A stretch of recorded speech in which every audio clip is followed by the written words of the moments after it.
நம்ம இன்னைக்கு மிளகு ரசம் வைக்க வர போகிறோம். மிளகு ரசம் வைக்கிறதுக்கு இந்தமாரி ஒரு சட்டி எடுத்துட்டு இதில் இந்தமாரி தக்காளி ஸ்லைஸாக நறுக்கி இதில் போட்டு விடுவோம். இதுக்கு தேவையான உப்பு, புளிஜலம்,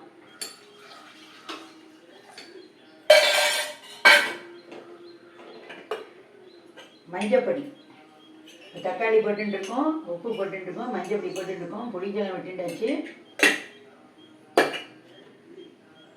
பெருங்காய ஜலத்தையும் விட்டாச்சு. பெருங்காயம் கட்டி இருந்தாலும் போட்டுக்கலாம், பெருங்காய ஜலமாக இருந்தாலும் போட்டுக்கலாம். இப்போ இதை ஆன் பண்ணி நல்லா நம்ம கொதிக்க விடணும். என்ன கொதி வரைக்கும் பார்க்கலாம்.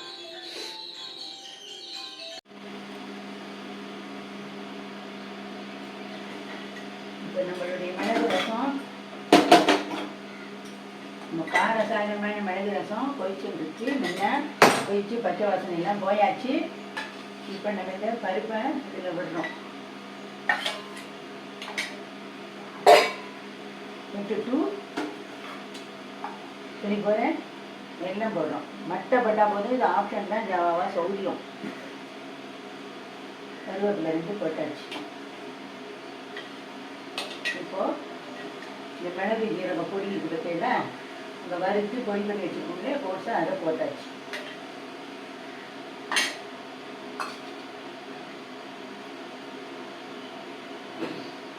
இந்த ரசத்தை நம்ம கொஞ்சம் விடாவணும், பெருக்கணும். அதுக்காக அது கொஞ்சம் ஜலம் வச்சுருந்தோம். ஸோ நம்ம மிளகு ரசம் வந்து எல்லாம் கொதிச்சுட்டு தாளித்து கொட்டணும். மிளகு ரசத்துக்கு மெயினாக நெய்யில் தான் தாளிக்கணும், அப்போ தான் அது டேஸ்ட்டாக இருக்கும்.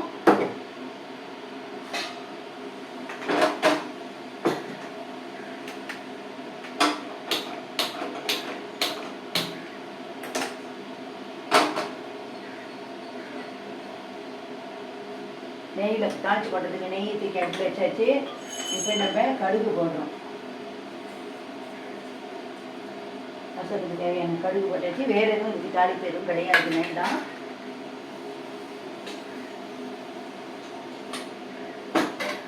இப்போ நம்ம நறுக்கி அலம்பி வச்சிருக்கிற கொத்தமல்லியை போட போகிறோம்.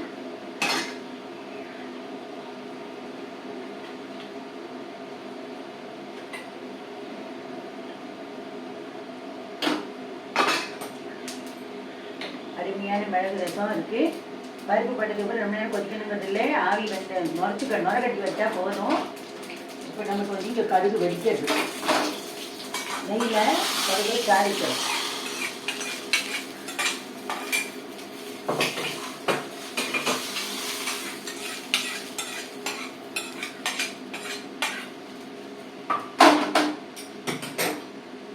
இப்போ நமக்கு சுவையான காரசாரமான மழைக்காலத்துக்கு ஏற்ற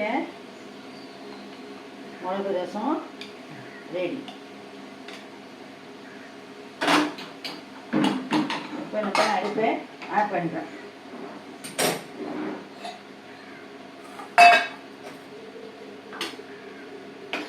இப்போ இதை வந்து சர்விங் பவுலுக்கு மாற்ற போகிறோம்.